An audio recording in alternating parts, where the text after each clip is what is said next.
बिस्मिल्लाहिर्रहमानिर्रहीम। Graph concept का part 2 है, जिसमें हमने ग्राफ की कुछ और प्रॉपर्टीज डिस्कस करनी है।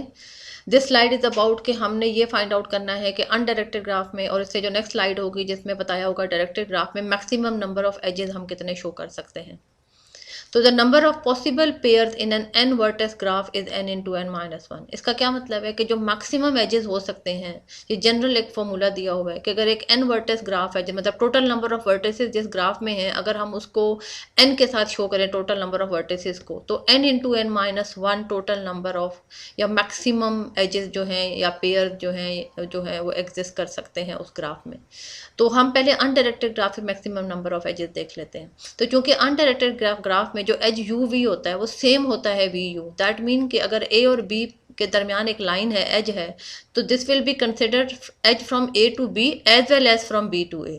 तो चूंकि एक लाइन दो एजेस शो कर रही है, तो आप जो मैक्सिमम नंबर ऑफ एजेस यहाँ पे शो कर सकते हैं अनडायरेक्टेड ग्राफ में, वो n into N minus one divided by two करेंगे, क्योंकि आपकी एक लाइन दो एजेस शो कर रही है। तो N into N minus one divided by two, for example अगर मैं ये वाला ग्राफ दे दूँ, अनडायरेक्टेड ग्राफ अगर मैं देखूँ, तो इस अनडायरेक्टेड ग्राफ में टोटल नंबर ऑफ नोड 9 है। तो इसका मतलब है इस फॉर्मूले के तहत 9 into 8 72 divided by 2 36 maximum edges इस ग्राफ में हो सकते हैं। किस तरह से होंगे, यहाँ तो थोड़े से शो किए हुए हैं। फॉर एग्जाम्पल देखें, सी से एच नहीं है, फॉर एग्जाम्पल सी से जी नहीं है, फॉर एग्जाम्पल आई से इधर बी की तरफ नहीं है, फॉर एग्जाम्पल बी से, यानी बहुत सारे एजेस इसमें नहीं है। तो अगर हम तमाम एजेस लगा दें, तो इस फॉर्मूले के मुताबिक इस 9 वर्टिसेस वाले अनडायरेक्टेड ग्राफ में जो मैक्सिमम एजेस हम करेंगे वो 36 होंगे, because n is 9, n minus one is 8, so 9 8 are 72 and 72 divided by 2 is 36। तो this is the formula of maximum number of edges या pair in an undirected graph. अगर हम डायरेक्टेड ग्राफ के number of edges कर लें, तो वो चूंकि आपने दोनों साइड्स पे एरो लगाने हैं, यानी यहाँ बी से सी भी लगाना है, सी से बी भी। अब एक लाइन से काम नहीं चलेगा, आपने दोनों लाइंस लगानी है। तो चूंकि आपने दोनों शो करने हैं, तो इसलिए आपके जो है वो n into N minus one होंगे। तो दिस इज, हमने ये अभी देखा कि जनरल फार्मूला भी यही है। तो इससे ज़्यादा नहीं होंगे, इस या इसके कम होंगे जो कि हमने अनडायरेक्टेड ग्राफ में देखे, या मैक्सिमम इतने होंगे। तो जो आपका डायरेक्टेड ग्राफ होता है उसमें आपने आपका एन इंटू एन माइनस, यानी 72, अगर आपको इस 9 नोड्स वाले 9 वर्टिसेस वाले डायरेक्टेड ग्राफ में अगर तमाम के तमाम एजेस शो करने हैं, तो वो 72 होंगे। इसमें थोड़े से दिए, फिर मैं बता दें, ए से बी है, बी से ए नहीं है, ए से डी है, डी से ए नहीं है, ए से ई नहीं है, ई से ए नहीं है, इस तरह बहुत सारे एजेस इसके हैं। तो अगर मैक्सिमम एजेस हमें पता हो कि हमने कितने करने हैं फॉर्मूले से, तो फिर हमारे लिए थोड़ा सा काम आसान हो जाता है। तो हम ये क्या कह रहे हैं कि अनडायरेक्टेड ग्राफ में जो मैक्सिमम नंबर ऑफ एजेस होंगे वो n into N minus one divided by 2 होते हैं, और जो डायरेक्टेड ग्राफ होता है उसमें n into N minus one होंगे। क्यों? इसलिए कि u v is not the same as v u. अब यहाँ पे हमारे पास दो डायरेक्टेड ग्राफ है। अब मैंने आपको बताया था कि अनडायरेक्टेड ग्राफ में हमने कहा था कि एक नोड की डिग्री वो होती है कि उसके साथ कितनी नोड्स कनेक्ट हो रही हैं, क्योंकि वो एक ही लाइन होती है। लेकिन डायरेक्टेड ग्राफ में चूंकि एरो वहाँ से निकल सकता भी है, क्योंकि वहाँ से दूसरी नोड पे जा रहा होता है, और उसकी तरफ आ भी सकता है क्योंकि दूसरी नोड से, तो दो एरोस चूंकि लग सकते हैं। तो इट मीन जो एरो उस नोड की तरफ आ रहे हैं, that will be called the in degree of that vertex, that is the number of edges incident to I, यानी कि इनकमिंग एजेस, उस नोड पे कितने एजेस आ रहे हैं। फॉर एग्जाम्पल 3 पे एक एरो आ रहा है, फॉर एग्जाम्पल 2 पे एक एरो आ रहा है। तो जितने एरोज एक नोड पे आएंगे वो उसकी इन डिग्री होगी, और जितने एरोज उस नोड से निकलेंगे यानी दूसरी नोड की तरफ जाएंगे वो उसकी क्या होगी, आउट डिग्री होगी, that is the number of out going edges. तो अगर हम इस ग्राफ में देख लें, तो जो 2 नोड है उसकी इन डिग्री 1 है, क्योंकि 2 पे सिर्फ एक ही एज आ रहा है, एरो एक आ रहा है। अगर हम 8 देखें तो 8 की तरफ कोई भी एरो नहीं आ रहा, दोनों इससे यहाँ से आउट गोइंग एजेस है, तो इसलिए 8 की इन डिग्री जो है वो क्या है, 0 है। सिमिलरली 2 की आउट डिग्री भी 1 है, क्योंकि 2 से एक ही एरो जो है वो यहाँ से निकल रहा है, आउट गोइंग एज है। और जो 8 का आउट गोइंग एज है वो 2 इसलिए है इसकी आउट डिग्री, क्योंकि 8 से 2 एजेस आउट गोइंग है। तो डायरेक्टेड ग्राफ में हम इन डिग्री भी कैलकुलेट करते हैं और आउट डिग्री भी, जबकि अनडायरेक्टेड ग्राफ में हम सिर्फ डिग्री कैलकुलेट करते हैं। अब हमने ये देखना है, जाहिर है हम जितने भी डेटा स्ट्रक्चर पढ़ रहे हैं, हम क्यों पढ़ रहे हैं, इसलिए कि हमने अपने डेटा को कंप्यूटर के अंदर किसी appropriate according to the application, according to the computer configuration, according to the constraints हमने अपने डेटा को किसी एक डेटा स्ट्रक्चर में रिप्रेजेंट करना होता है ताकि उसके ऊपर जो है मज़ीद ऑपरेशन परफॉर्म हो सकें। तो हमने ये कहा था कि हम एरे में अगर डेटा रिप्रेजेंट करें तो उसके हमने सारे pros and cons, insertion deletion वगैरह वो सब देखे थे, फिर इस तरह से लिंक लिस्ट, फिर इस तरह से वगैरह सारी चीज़ें जो हमने सारे डेटा स्ट्रक्चर पढ़े हैं। तो हमने ये देखना है कि हम किस तरीके से एक डेटा स्ट्रक्चर को कंप्यूटर में कोडिंग किस तरह से हम करते हैं। तो हमने एरे की भी कोडिंग देखी थी कि हम वहाँ पे फॉर लूप लगाते हैं। लिंक लिस्ट की कोडिंग हमने ये देखी थी कि हम स्ट्रक्चर बनाते हैं और हम उसमें जो है एक नोड को दूसरी नोड का एड्रेस यानी लिंक लिस्ट बनाते हैं। स्टैक में हमने ये देखा कि हम उसको एरे यानी फॉर लूप के ज़रिए भी कर सकते हैं, हम उनको लिंक लिस्ट यानी नोड पे नोड एक नोड दूसरी नोड बना के हम उस तरह भी कर सकते हैं। ट्री को हमने ये देखा कि हम उसको रिप्रेजेंट करते हैं डबल लिंक लिस्ट से। तो इस तरह से हमने ग्राफ को देखना है कि हम ग्राफ को कितने तरीक़ों से कंप्यूटर के अंदर रिप्रेजेंट कर सकते हैं ताकि हम उसमें डेटा स्टोर कर सकें। तो जिस तरह मैंने पहले बताया है पार्ट 1 में कि हर डेटा स्ट्रक्चर को आप एरे से भी रिप्रेजेंट कर सकते हैं और लिंक लिस्ट से, क्योंकि एरे और लिंक लिस्ट डेटा स्ट्रक्चर भी हैं और ये इम्प्लीमेंटेशन टूल भी हैं। तो अगर हम एडजेंसी मैट्रिक्स से इसको रिप्रेजेंट करेंगे, क्यों मैट्रिक्स? क्योंकि हमारे पास दो चीज़ें हैं, वर्टिसेस हैं और हमारे पास एजेस हैं। तो इसलिए 2 डायमेंशनल एरे बनेगा जिसको हम जनरल क्या कहते हैं, मैट्रिक्स कहते हैं। तो अगर हम 2 डायमेंशनल एरे में या एरे में हम इसको रिप्रेजेंट करेंगे तो हम इसको कहेंगे एडजेंसी मैट्रिक्स रिप्रेजेंटेशन। और अगर हम उसको लिंक लिस्ट के ज़रिए करेंगे, सिंगल और डबल लिंक लिस्ट को यूज़ करेंगे क्योंकि हमारे पास वर्टिसेस भी और एजेस भी हैं, तो तब हम कहेंगे कि हमने उसकी कौन सी रिप्रेजेंटेशन की है, adjacency list representation. So basically there are 2 computer representation of graph, जिसको हम 1 बाय 1 करके अभी देखते हैं। So adjacency matrix it is definitely a 2 dimensional array. तो हम इसको डिफाइन कैसे कर लेते हैं कि हमने एक स्क्वायर ग्रिड, क्यों ज़ाहिर हम रोज एंड कॉलम है तो it is called a square grid. तो इस बुलियन वैल्यूज़ का स्क्वायर ग्रिड है। अगर आपके ग्राफ में n वर्टिसेस हैं then the grid contain n, तो इतने ही रोज बनाएंगे उतने ही कॉलम, क्योंकि ये 2 डायमेंशनल है। फॉर 2 वर्टिसेस नंबर i है j, और उस वो जो n रोज और n कॉलम होंगे, किसी एक जो रोज होंगी उनको हम i कहेंगे, जो j होंगे उनको हम क्या कहेंगे, कॉलम। तो अगर आपकी i रो और j कॉलम के नीचे अगर आपकी एंट्री ट्रू है तो इसका मतलब ये है कि आपका i और j के दरमियान एक एज एग्जिस्ट करता है, अदरवाइज नहीं करता। फॉल्स होगा तो एग्जिस्ट नहीं करता, और अगर ट्रू है तो दैट मीन के एज एग्जिस्ट करता है। इसको देख लेते हैं।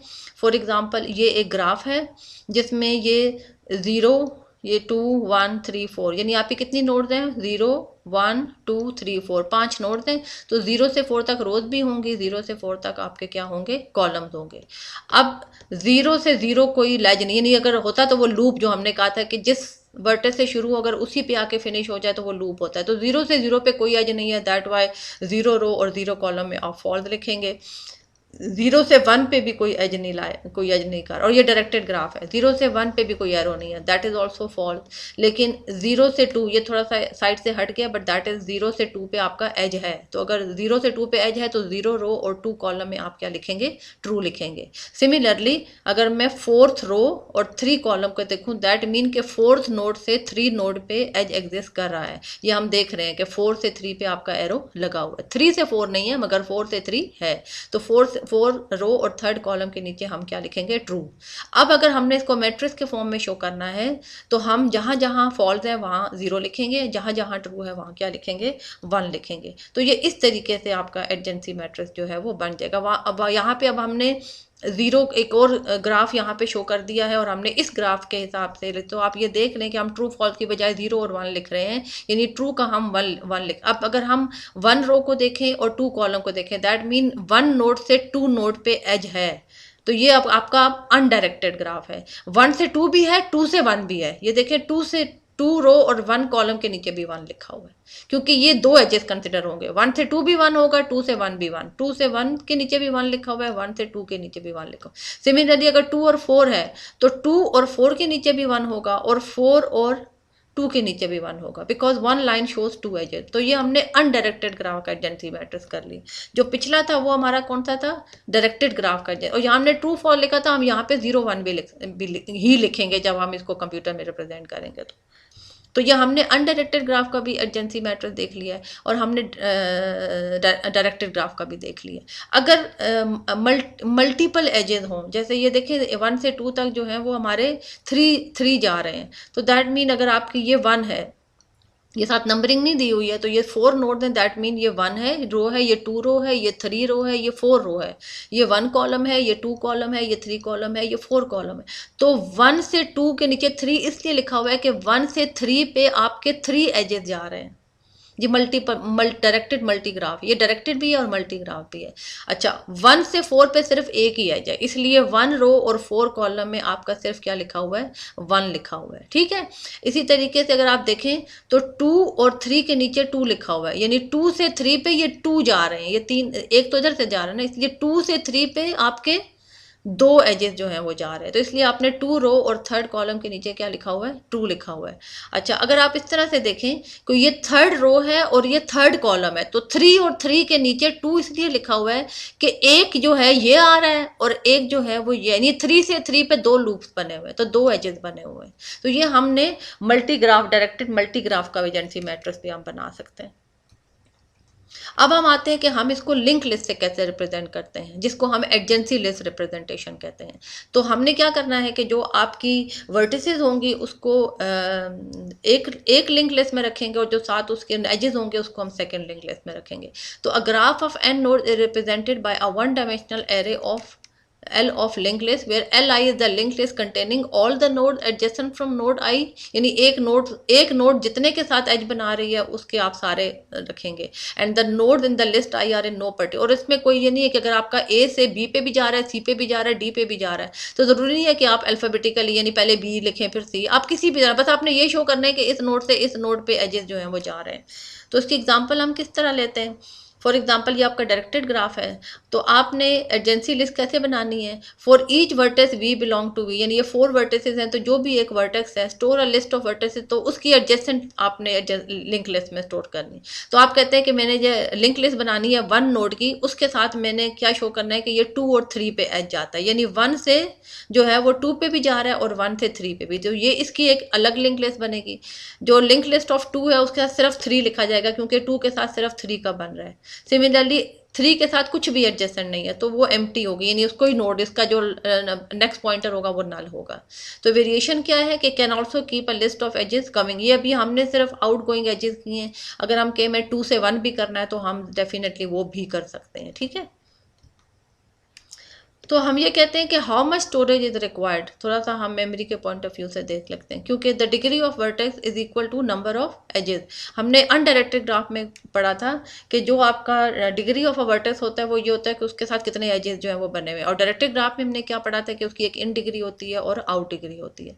तो for directed graph number of items in adjacency list is summation out degree V is equal to E, यानी जितने आपके एजेस हैं, और अनडायरेक्टेड ग्राफ में ये 2 इसलिए मल्टीप्लाई हो रहा है क्योंकि आपकी एक लाइन जो है वो 2 एजेस शो कर रही होती है। तो इसका मतलब है जो टोटल टाइम हम बिग ओ निकालते हैं that is the vertices plus the edges, ये इसका टोटल टाइम है ग्राफ का स्टोर करने का एडजेंसी लिस्ट को। अब हम उसी को रिकॉल कर लेते हैं। ये हमने एक एडजेंसी मैट्रिक्स बनाया, इसमें काफ़ी सारी ये डायरेक्टेड ग्राफ है और कितनी नोड्स हैं आपके पास, P से लेके 7 तक 9 नोड्स हैं, और जो 0 और 1 लिखे हुए हैं हमने एडजेंसी मैट्रिक्स बनाया है, जिस नोड से जिस नोड पे एज एग्जिस्ट कर रहा है वहाँ हमने 1 लिखा है, जिधर एज एग्जिस्ट नहीं कर रहा है वहाँ हमने क्या लिखा है, 0 लिखा है। फॉर एग्जाम्पल R और R पे कोई लूप नहीं है तो हमने क्या लिखा है, 0। सिमिलरली W और S के नीचे 1 लिखा हुआ है क्योंकि W से S की तरफ आपका एज जा रहा है। सिमिलरली S से T की तरफ भी आपका एज जा रहा है, तो हम ये देखते हैं कि S और T के नीचे भी हमने क्या लिखा हुआ है, 1 लिखा। तो हमने ये पहले अभी डिस्कस कर लिया है कि डायरेक्टेड ग्राफ में या अनडायरेक्टेड ग्राफ में जो एज होगा जिस नोड से जिस नोड तक उसको हम 1 कहेंगे, अदरवाइज हम 0 कहेंगे। और ये नंबरिंग भी यहाँ पे नोट की, जैसे यहाँ पे P के साथ 0 लिखा, तो ऐसे जस्ट नंबरिंग आपको बताने के लिए कि this is the 0 node and this is numbering just की हुई, ज़रूरी नहीं है। तो ये हमने एक डायरेक्टेड ग्राफ का एडजेंसी मैट्रिक्स बनाया। अब हम इस ग्राफ का, ये अनडायरेक्टेड ग्राफ है, ये डिफरेंट एग्जांपल है, कभी अनडायरेक्टेड ग्राफ के साथ करना है, कभी डायरेक्टेड ग्राफ के साथ करना है। तो ये अब अनडायरेक्टेड ग्राफ की हम एडजेंसी लिस्ट बना रहे हैं। एडजेंसी लिस्ट में कैसे शो होगा ये जो ABCD है ये सारी आपकी वर्टिसेस होंगी। And mind you this is a double link list, क्योंकि एक इसका जो पॉइंटर है वो इसके एजेस को शो करेगा और एक जो इसका पॉइंटर होगा वो नेक्स्ट नोड, यानी ये लिंक है सारा, मतलब ये नहीं कि ये अलग अलग है, ये एक साथ है। तो ये जो ABCD है ये आपने डबल लिंक लिस्ट का स्ट्रक्चर डिफाइन करना है, और जो ये वाला है ये आपने सिंगल लिंक लिस्ट का, क्योंकि इसमें इन्फो जो है वो A है और इसका एक लेफ्ट पॉइंटर है, एक इसका राइट पॉइंटर है। राइट पॉइंटर एज पे चला जाता है, लेफ्ट पॉइंटर नेक्स्ट वर्टेक्स पे चला जाता है। इसी तरह B का जो लेफ्ट है वो नेक्स्ट, तो एक पॉइंटर आगे वर्टिसेस को जाएगा, एक पॉइंटर एजेस को जाएगा। तो A से B एज है, हमें यहाँ पे नजर आ रहा है, ठीक है। तो A से B भी एज है और A से D भी एज है। तो आपने A से B जो एज है, या आगे वेट भी लिखा हुआ है, तो A से B जो एज है उसका वेट 8 है। ये आपने इंट भी स्टोर कर दिया और आपने करेक्टर यानी वर्टेक्स का नाम भी कर दिया। और फिर ये आगे इसी अगला के साथ करना, यानी आप ये शो कर रहे हैं कि A के साथ B का भी एज है और A के साथ आपका D का भी एज है। तो ये जो दोनों है ये आपका स्ट्रक्चर एज होगा, और ये जो आपका है ये आपका स्ट्रक्चर नोड होगा। इसमें दो पॉइंटर्स होंगे, जो एक पॉइंटर अगली नोड को करेगा और एक पॉइंटर जो है वो एज को करेगा। और ये आपका सिंपल आगे एजेस को, यानी इसका एक इन्फो पार्ट है और एक आगे इसका लिंक पार्ट है जो अगले एज को शो करेगा।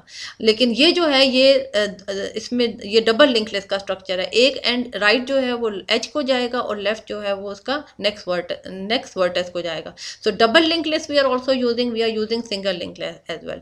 अब बी, क्योंकि ये अनडायरेक्टेड ग्राफ है, अगर ए से बी एज है तो बी से ए भी एज है, तो इसलिए आपने बी से ए भी एज लिखा है जिसकी वेट क्या है 8, और बी से सी भी है। तो ये आगे कंटिन्यूटी हम कर लेते हैं कि बी से सी पे भी एज है, तो यही आगे कनेक्ट हो जाएगा।